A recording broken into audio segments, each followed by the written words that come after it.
Assalamualaikum warahmatullahi wabarakatuh. Al-Fatihah biniyatil qabul wa tamami kulli sudin wa ma'mul salahi syani zahiran wa batinan wa bi anna Allah yaftahu alaina futuhal arifin wa yufaqqihna fid din wa yarzuquna kamal ikhlas wal yakin. Thumma ila hadrati al-muallif hadzal kitab wa ala jami' ustadzina wa masyayikhina wa liwalidina wa li jami'il mu'minin wal mu'minat wal muslimin wal muslimat wa ila hadratin nabi Muhammadin Mustafa Rasulillah sallallahu alaihi wasallam. Al-Fatihah. A'udzu billahi minasyaitonir rajim. Bismillahirrahmanirrahim. Alhamdulillahi rabbil alamin arrahmanir rahim maliki yaumiddin. Iyyaka na'budu wa iyyaka nasta'in ihdinas siratal mustaqim siratal ladzina an'amta 'alaihim ghairil maghdubi 'alaihim waladdallin. Rabbighfir lana wa liwalidayna amin. Sekali lagi kita baca Al-Fatihah untuk orang-orang tua kita, guru-guru kita, jamaah kita, keluarga kita yang sedang sakit. Mudah-mudahan Allah angkat penyakitnya, Allah sehatkan badannya, senantiasa dipelihara oleh Allah Subhanahu wa taala. Dan juga untuk keluarga kita, orang-orang tua kita, guru-guru kita, jamaah kita yang sudah meninggal dunia, mudah-mudahan selalu mendapatkan rahmat dan magfirah Allah, jadikan kuburnya raudhah min riyadil jannah. Dan untuk kita semuanya para jamaah, mudah-mudahan selalu disehatkan badan kita, dipanjangkan umur kita, dimurahkan rezeki kita, dikabulkan segala hajat-hajat kita. Anak-anak kita yang sedang menuntut ilmu, yang sedang menghafal Al-Quran, mudah-mudahan diberikan kemudahan oleh Allah Subhanahu wa taala. Ala hadhihi niyyah wa ala kulli niyatin shalihah. Wa ila hadratin Nabi Muhammadin Mustafa Rasulillah sallallahu alaihi wasallam. Al-Fatihah. A'udzu billahi minasyaitonir rajim. Bismillahirrahmanirrahim. Alhamdulillahi rabbil alamin arrahmanir rahim maliki yaumiddin.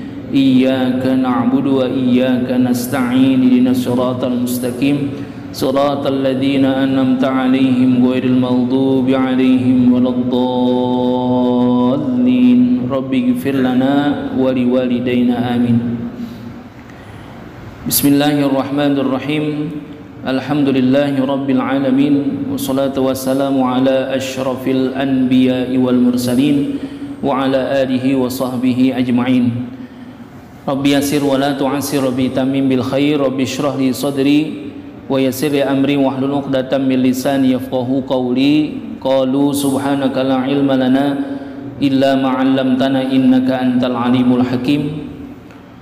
Qala al-musannif rahimahullahu ta'ala wa adaman naf'a bihi wa bi barakati ulumihi fid darain amin. Qala wa ruwiya an ibni Abbasin radhiyallahu anhuma an Rasulillah sallallahu alaihi wasallam annahu qala lamma khalaqallahu ta'ala jannata adnin khalaqa fiha ma la 'ainun ra'at wa la udhunun sami'at wa la khatara 'ala qalbi basharin thumma qala laha takallami faqalat qad aflahal mu'minuna thalathan thumma qalat inni haramun 'ala kulli bakhilin wa munafikin wa mura'in wallahu subhanahu wa ta'ala a'lamu.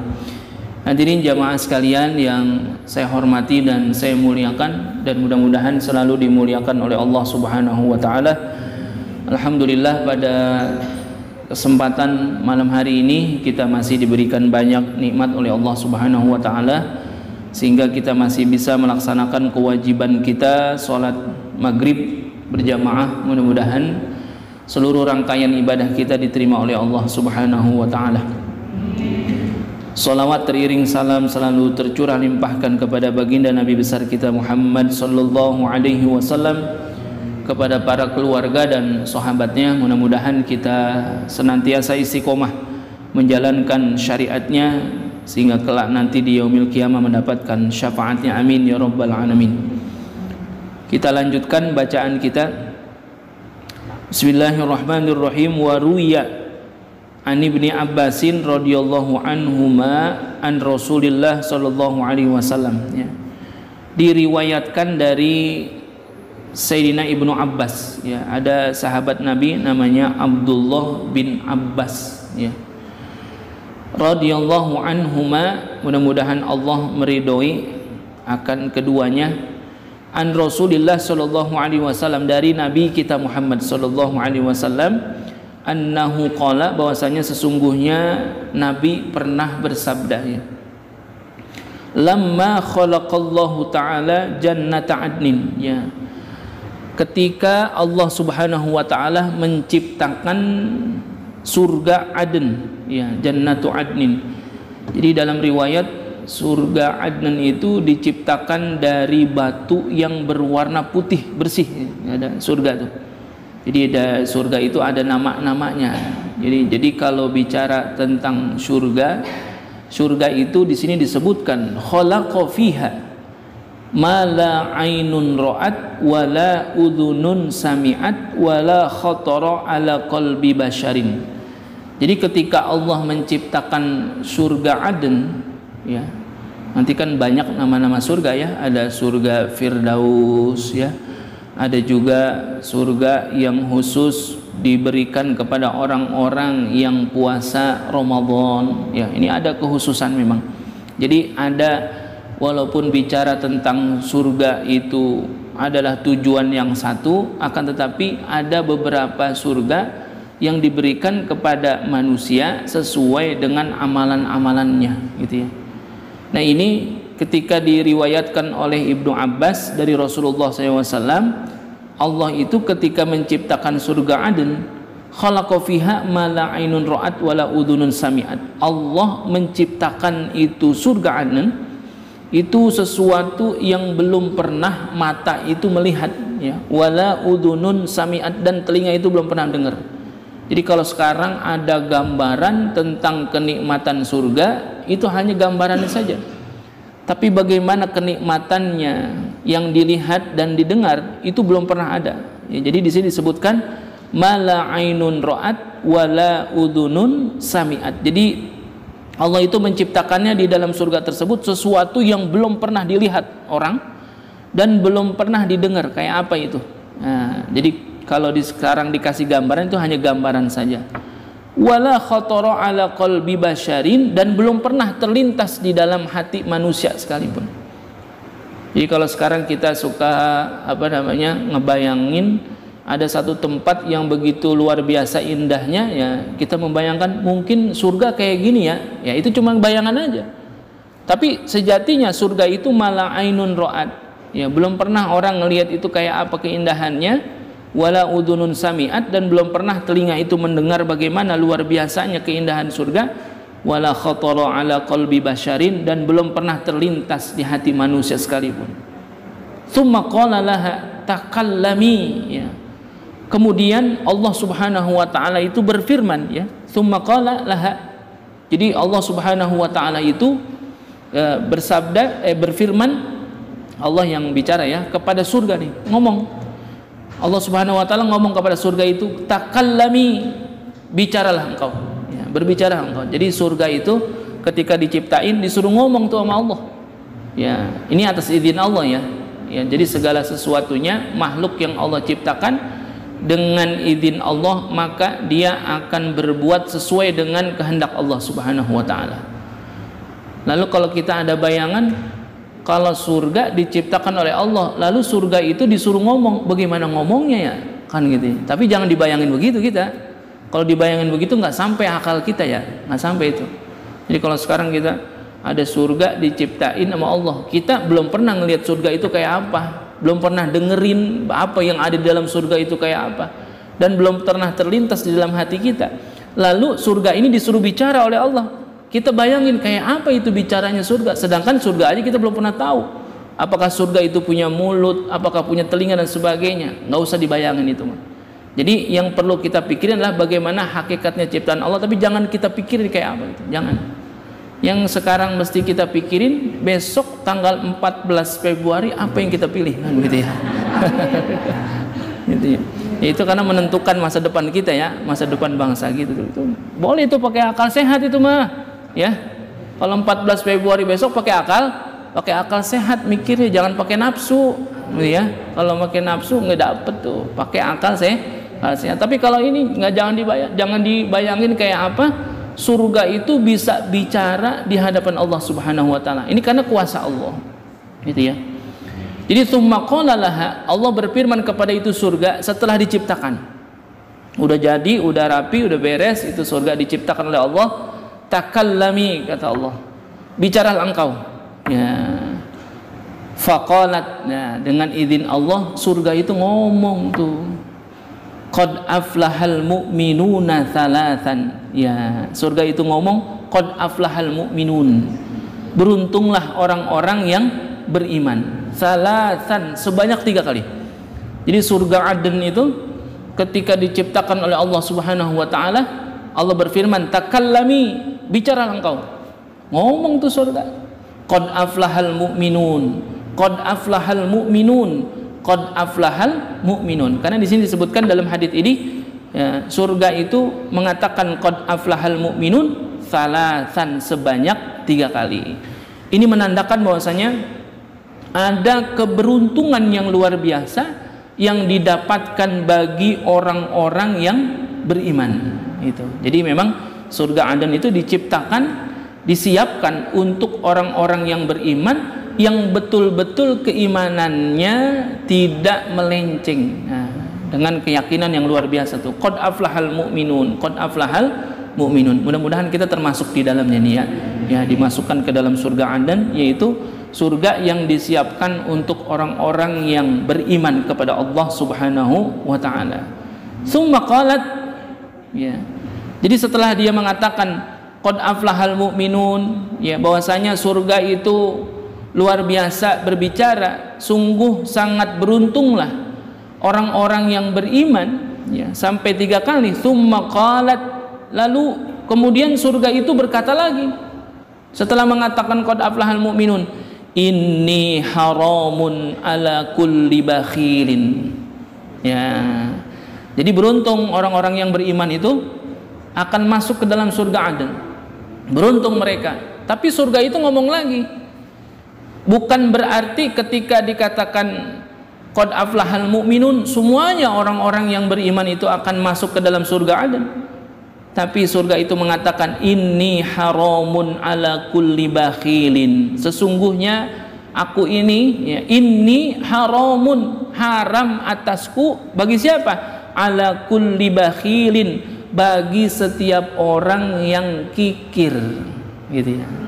Jadi kalau misalkan dia beriman kepada Allah dengan keimanan yang luar biasa, tapi dalam kehidupan sehari-hari pelit, gitu ya, kikir, kata surga Aden, inni haramun ala kulli bakhilin, aku ini haram dimasukin sama orang-orang yang katanya mengaku beriman kepada Allah Subhanahu wa Ta'ala, beriman kepada hari akhir, akan tetapi kesehariannya pelit, ya, koret, bakhil, buntut gasir, ya.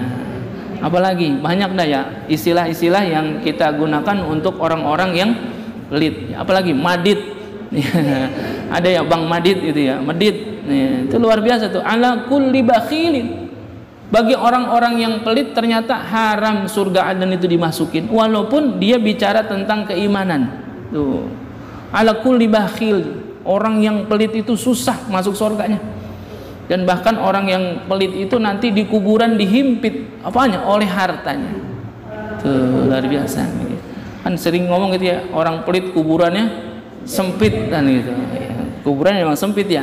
Sempit nggak kuburan? Sempit 2 kali 1 zohirnya, tapi hakikatnya amal kita yang bikin kuburan kita jadi luas.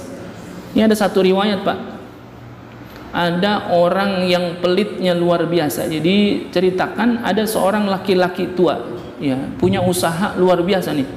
Usahanya sangat-sangat luar biasa sehingga dia bisa mengumpulkan harta yang begitu luar biasa banyaknya. Gitu. Jadi si orang tua tadi ternyata hidup sendiri nih, hidup sendiri. Tapi dalam kehidupannya, usahanya begitu luar biasa lancar, ya, mendapatkan banyak keuntungan yang luar biasa, tapi dalam kesehariannya dia pelit, ya. Jangankan bicara pelit kepada orang lain, kepada dirinya sendiri aja dia pelit. Nah, ini diriwayatkan si laki-laki tua ini saking pelitnya, sama dirinya aja dia pelit. Rumahnya saja dia nggak punya rumah yang bagus, rumah biasa saja. Duitnya banyak tapi rumahnya rombeng, gitu. Sampai-sampai pintunya itu kalau tertiup angin dalam riwayat akan rubuh, tertiup angin. Ya, ini satu hari si laki-laki tua ini yang pengusaha, ya, setiap hari dia berdagang, gitu ya. Tapi ditemukan satu hari, ya, oleh tetangganya, ternyata dia lihat kok si laki-laki itu nggak datang ke tempat di mana dia berdagang. Satu hari, 2 hari, 3 hari itu nggak kelihatan si laki-laki tadi yang pengusaha itu. Nah, ini tetangganya ketika melihat seperti itu, ya, walaupun bicara si laki-laki ini adalah orang yang pelit, tapi si tetangganya ini pengen tahu sebetulnya ada apa yang terjadi, apa dia sakit, gitu ya, apa dia dalam keadaan kurang sehat dan lain sebagainya. Ini makanya sunnah nih Bapak Ibu hadirin jamaah sekalian, kita kalau hidup bertetangga, gitu ya, salah satu adab bertetangga adalah saling mengunjungi. Apalagi ketika ada kabar, ya, saudara kita dalam keadaan sakit atau dalam keadaan yang butuh bantuan dan lain sebagainya, ini kesunahan kita sebagai tetangga ini nengokin, gitu.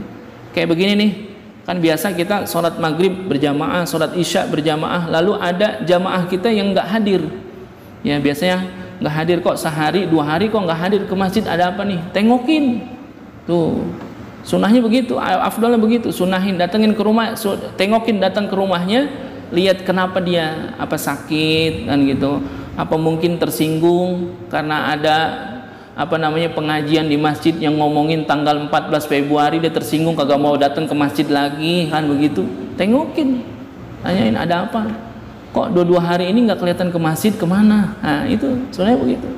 Nah, ini setetangganya karena ngelihat si laki-laki tua ini udah hampir 3 hari kok nggak datang ke tempat dia berdagang. Nah, tetangganya pengen tahu nih, masuklah dia ke dalam rumah si laki-laki tua tadi. Nah, dilihat ternyata si laki-laki tua tadi dalam keadaan berbaring sakit.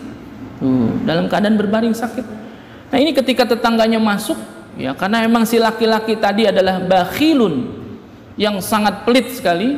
Nah, ketika tetangganya masuk dia malah marah-marah. Ngapain kamu masuk? Jangan-jangan kamu mau ngambil harta saya, ya? Wah, ini luar biasa nih. Padahal tetangganya pengen tahu doang, kenapa dia tidak datang ke tempat dia berdagang. Jangan-jangan engkau mau ngambil harta saya, gitu.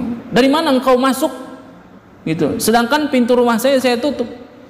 Ya bagaimana kagak bisa, bagaimana bisa masuk, ya? Orang pintunya aja ketiup angin roboh, kan gitu. Saking pelitnya, bahkan sama dirinya sendiri dia pelit. Enggak, saya pengen tahu kenapa engkau tidak datang ke tempat engkau berdagang sudah 3 hari ini. Aku khawatir dengan dirimu. Tuh, akhirnya apa? Luar biasanya dia nggak mau tuh ditengokin. Saking takutnya hartanya itu diambil oleh tetangganya, saking pelitnya. Sampai-sampai ketika dia datang, dia punya akal, jangan sampai kepingan uang emas yang dia punya itu, saking khawatirnya diambil oleh tetangganya, padahal tetangganya nggak mau ngambil hartanya, pengen nengokin dong.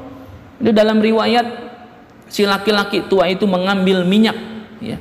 Lalu uang emasnya itu dicelupkan ke dalam minyak, lalu dimasukkan ke dalam mulutnya, ditelen, gitu ya. Saking apanya? Saking takutnya hartanya diambil. Ya, karena zaman itu belum ada berangkas, gitu ya, belum ada bank, jadi nyimpen uang itu di rumahnya saya, ditaruh di tempat tidurnya. Saking takutnya itu uangnya dimasukkan ke dalam minyak agar supaya licin, dimasukkan ke dalam mulutnya, ditelan, ya, dimasukkan ke dalam perut. Itu sampai kembung. Nah, sesekali dia tersedak. Wah, akhirnya ya udah, kalau emang engkau tidak mau ditengok, aku keluar. Tapi si tetangganya tuh ngeliat, wah, duitnya banyak juga tuh. Nah, di dalam hatinya punya pikiran, ntar kalau dia mati gua ambil duitnya, kan gitu. Saking pelitnya tuh orang. Udah dia keluar. Nah, ternyata ketika dia keluar, besoknya dapat kabar bahwasanya tetangganya si laki-laki tua tadi meninggal dunia. Boleh jadi meninggal dunia nelen duit emas, ya, dalam jumlah yang banyak, dimasukkan ke dalam perutnya. Saking pelitnya, khawatir uangnya itu diambil oleh orang lain. Oh udah, akhirnya tetangganya dilihat di sekelilingnya udah nggak ada hartanya lagi tuh, uang emasnya udah nggak ada. Kenapa? Udah masuk semua ke dalam perutnya. Akhirnya ketika diurus jenazahnya gitu ya, tetangganya ada yang bilang, kok kan dia sakit ini, udah tua, badannya kurus, kok kenapa badannya berat amat? Nah tetangganya yang tahu mah, ya karena dia nelen uang emas tadi. Ya udah, akhirnya diurus sebagaimana orang yang meninggal dunia, dimandikan, dikafani, disolatkan, lalu dikuburkan. Nah tetangganya tadi yang tahu kalau dia itu suka nelen, ya kepingan uang emas, dia punya pikiran dalam hati, nanti setelah dikuburkan aku akan ambil hartanya. Tuh saking apa dia pikir apa, pelit banget sih orang ini. Udah, akhirnya pas dikuburin ternyata yang lain pada pulang tuh. Yang lain pulang, dia kembali lagi ke kuburnya, digali tuh kuburnya, lalu dibeleklah perutnya. Ketika dibelek perutnya, diambil uang emasnya itu tadi. Ternyata apa? Tangannya terbakar. Ya, ternyata kepingan uang emasnya itu di dalam kuburnya terbakar. Ya, membakar daripada tubuhnya dan sebagainya. Ini ada satu riwayat yang menyebutkan bahwa saya kenapa itu terbakar? Ya karena memang harta yang dia nikmati karena tidak ada manfaatnya bagi orang lain, azab kuburlah yang menimpa dia di dalam kubur. Nah, tadi dia yang mau ngambil uang emasnya kagak jadi tuh, panas duitnya, duit panas. Nah itu luar biasanya. Karena apa? Itu orang saking pelitnya, saking bakhilnya, gitu ya. Dengan kebakhilan yang luar biasa, sampai-sampai dia nggak mau hartanya itu diambil oleh orang lain. Ya ada kecurigaan yang luar biasa, sehingga ada tetangganya yang peduli dengan dia, ternyata ya dicurigai adalah orang yang ingin mengambil hartanya. Dan ini disebutkan oleh surga Aden, tsumma qalat inni haramun ala kulli bakhilin, bahwasanya surga yang aku punya sekarang diciptakan oleh Allah Subhanahu wa taala ini, inni haramun ala kulli bakhilin, ini sesungguhnya haram bagi orang-orang yang bakhil. Lalu apalagi yang kedua, tsumma qalat inni haramun ala kulli munafikin, sesungguhnya aku diharamkan dimasukkan oleh orang-orang munafik. Nah ini juga luar biasa ini. Ada orang yang ketika beriman kepada Allah Subhanahu wa taala akan tetapi munafik, ya munafik nih. Ketika orang-orang munafik ini disebutkan di dalam di dalam Al-Qur'an, begitu luar biasanya orang-orang munafik yang ternyata ada innal munafiqina fid darkil asfali minan nar. Sesungguhnya orang-orang munafik itu akan dimasukkan ke dalam keraknya neraka. Tuh, begitu luar biasanya tuh. Dan ini surga Aden mengatakan inni haramun ala kulli bakhilin. Aku diharamkan dimasukin sama orang-orang yang munafik. Tuh, di zaman Rasulullah, ya itu luar biasa tuh ya. Orang-orang munafik di zaman Rasulullah tuh banyak. Ya, apalagi pas Rasulullah SAW meninggal dunia, ternyata makin banyak orang-orang yang munafik. Dia pengen dapat kedudukan, pengen dapat kehormatan di hadapan Nabi, dia beriman, akan tetapi di belakang Nabi kita Muhammad SAW dia mengkhianati Nabi kita Muhammad SAW. Munafik nih. Jadi di depan manis tapi di belakang pahit. Ya, ini golongan orang-orang munafik ternyata sampai akhir zaman adalah golongan yang luar biasa. Ya, terus ada, akan tumbuh ya, karena memang benih-benihnya sejak zaman Rasulullah SAW itu sudah ada. Nah ini yang kedua, surga itu haram bagi ala kulli munafikin, yaitu diharamkan bagi orang-orang munafik. Lalu yang ketiga, surga ini mengatakan tsumma qalat inni haramun ala kulli mura'in, sesungguhnya aku ini haram dimasukin sama orang-orang yang suka riya. Nah ini karena memang pembahasan kita masih bicara tentang pembahasan ikhlas nih.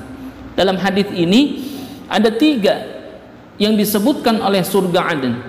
Ketika diciptakan oleh Allah Subhanahu wa taala, dia mengatakan sesungguhnya haram hukumnya saya itu dimasukin kepada siapa? Orang-orang bakhil, orang-orang munafik, dan orang-orang yang riya. Orang-orang yang riya adalah orang yang ketika berbuat sesuatu ingin dipuji oleh orang lain. Sejatinya dia beriman, ya, beriman kepada Allah Subhanahu wa taala. Akan tetapi dalam kehidupan sehari-hari ketika dia beramal, amalan-amalan yang dia lakukan bukan tulus ikhlas karena Allah Subhanahu wa taala, karena ada ingin pujian, karena ingin dilihat oleh orang lain, yang ini disebut sebagai riya, maka dia haram dimasukkan ke dalam surganya Allah Subhanahu wa taala, surga Adan. Tuh. Naudzubillah ya. Mudah-mudahan kita bukan termasuk daripada golongan yang tiga ini. Jadi enggak pelit, enggak munafik, dan juga tidak riya gitu. Ini ibu-ibu pelit apa enggak? Buktinya apa? Ibu-ibu enggak pelit. Nah, ini ke masjid bawa duit enggak? Bawa. Banyak enggak? Nah, kalau bawa ke masjid bawa duit yang banyak. Sekarang taruh di kotak amal semuanya tuh duit yang ada di tas. Ya. Itu jangan pelit itu. Taruh tas-tasnya kalau perlu situ kan gitu. Jangan munafik juga. Ini yang munafik ini sekarang ya. Banyak sekali golongan orang-orang munafik. Ya kalau dalam Al-Qur'an dalam hadis Rasulullah SAW disebutkan ayatul munafiki salasun. Tanda-tanda orang munafik itu ada 3. Ya, idza hadatsa kadzaba. Gitu kan? Jikalau dia berbicara maka dia bohong. Nah, gitu ya. Tanda-tanda orang munafik itu idza hadatsa kadzaba. Enggak sesuai omongannya dengan perbuatannya. Kan gitu. Kagak. Enggak tanya iya. Kan gitu ya. Kagak, saya enggak bakal nyalonin jadi wakil presiden. Nyalonin juga kan gitu ya. Kan enggak sesuai itu namanya. Kan gitu. Berarti bohong. Yang begitu apa? Munafik. Yang begitu jangan dipilih. Nah, ini bukan kampanye, ini bukan. Kan gitu. Ini mah lagi ngasih tahu sesuai dengan hadis Rasulullah SAW. Ini idza hadatsa kadzaba. Kan gitu ya. Jadi jikalau berbicara dia bohong. Wa idza wa'ada akhlafa. Jikalau dia berjanji dia mengingkari kan gitu ya. Janjinya 5 tahun, belum 5 tahun. Udah pindah gitu ya. Wa idza tumina khana. Dan jikalau dikasih amanah dia berkhianat. Gitu, dikasih amanah dia berkhianat. Ada tuh semuanya, 3-tiganya sama dia. Ya udah jangan dipilih dah. Gitu, pilih yang benar-benar kita percaya gitu ya. Benar-benar kita pilih adalah orang-orang yang bisa ngimamin kita, baik ngimamin kita di dalam sholat maupun ngimamin kita dalam pemerintahan. Udah tahu dah orangnya siapa, kan begitu.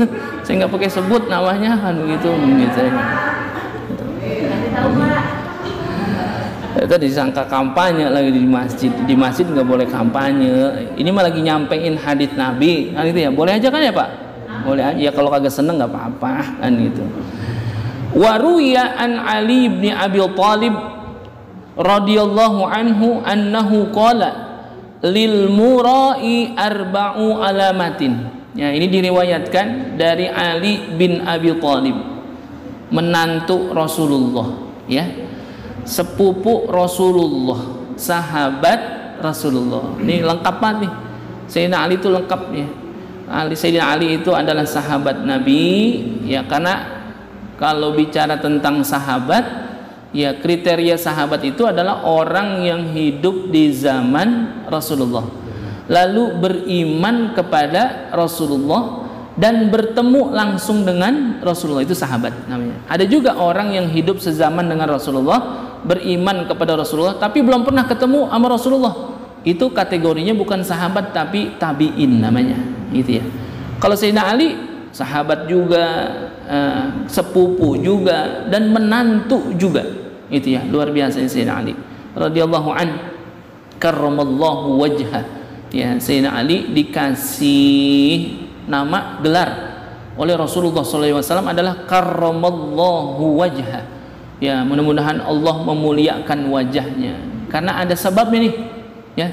Bapak Ibu, Sayyidina Ali itu dikasih gelar karramallahu wajhah oleh Rasulullah karena semasa hidupnya Sayyidina Ali itu belum pernah melihat kemaluannya sendiri semasa hidupnya tuh.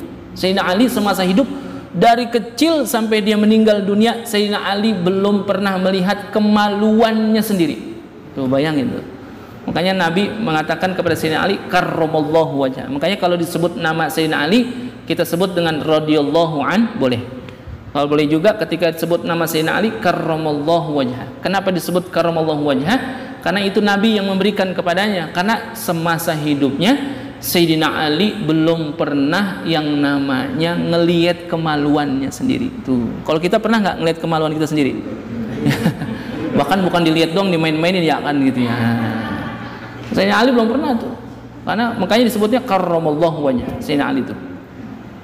Dan Sayyidina Ali itu dipuji oleh Rasulullah SAW dengan sebutan, ya dulu pernah dinyanyiin ya sama Sulis, sama Haddad Alwi ya bahwasanya ana madinatul ilmi kata Rasulullah wa aliyu babuha. Aku adalah gudangnya ilmu dan Sayyidina Ali adalah pintunya. Ya. Ana madinatul ilm wa aliyu babuha. Dinyanyiin tuh. Sedang memuji kepada Sayyidina Ali yang luar biasa. Karena apa? Cerdasnya itu Sayyidina Ali. Ya. Annahu qala, bahwasanya beliau pernah berkata. Nah, ini Sayyidina Ali pernah berkata nih. Lil murai arba'u alamatin. Sesungguhnya yang disebut orang yang ria itu memiliki 4 tanda. Ya, tadi kalau kata surga Aden, bahwasanya dia haram hukumnya dimasukin sama 3 orang. Orang bakhil, orang munafik, dan orang ria. Lalu ketika bicara orang ria, kayak apa sih orang ria itu? Nah, Sayyidina Ali memberikan kisi-kisinya nih tentang siapa sih sebetulnya orang ria itu. Lil murai arba'u alamatin. Orang yang ria itu memiliki 4 tanda. Apa? Yang pertama, tandanya orang ria itu adalah yaksulu idza kana wahdahu wa yanshitu idza kana ma'an nasi. Nah, ini nih. Jadi orang yang ria itu adalah yaksulu idza kana wahdahu. Dia kalau sendirian males banget. Ya, sama ibadah nih, kalau sendirian enggak ada orang, males. Ya, yaksulu idza kana wahdahu wa yanshitu idza kana ma'an nas. Tapi rajin banget kalau banyak orang. Kalau di hadapan orang rajin dia. Jadi kalau bersama-sama orang rajin. Tapi kalau di rumah sendirian males. Nah, itu kalau kata Sayyidina Ali itu adalah tanda-tanda orang ria. Yang pertama itu begitu. Jadi kalau berjamaah begini rajin kita. Ini ibu-ibu kalau berjamaah begini ba'diyah qobliyah enggak? Ya, sebelum sholat maghrib qobliyah dulu enggak? Qobliyah. Ntar habis sholat maghrib ba'diyah. Ntar sebelum sholat isya qobliyah. Habis sholat isya ba'diyah. Kalau di rumah qobliyah ba'diyah enggak? Kagak. Itu berarti apa? Ria. Kalau lagi rame-rame mah qobliyah ba'diyah. Kalau lagi sendirian di rumah boro-boro qobliyah ba'diyah. Salat aja ditunda-tunda. Udah adzan tantaran kan gitu. Begitu enggak? Kok begitu enggak? Jujur aja kan gitu. Kan sama-sama kita lagi memperbaiki diri ini ya kan gitu ya. Gitu. Jadi kalau begitu modelnya ya, kalau lagi sendirian dia males. Yaksulu idza kana wahdahu.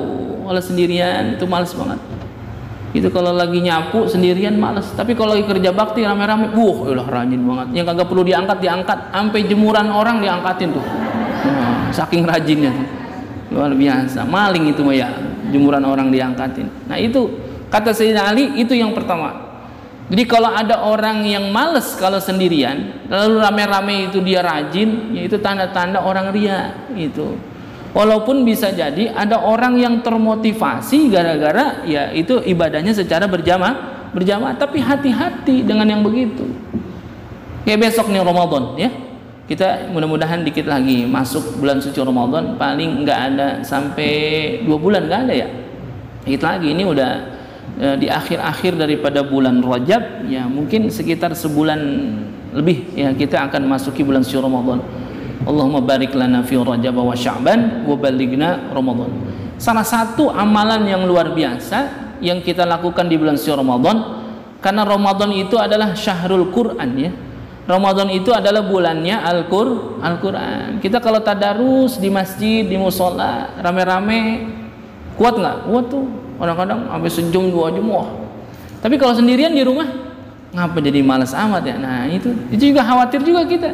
Bisa jadi itu tanda-tanda bahwasanya kita termasuk orang yang ria.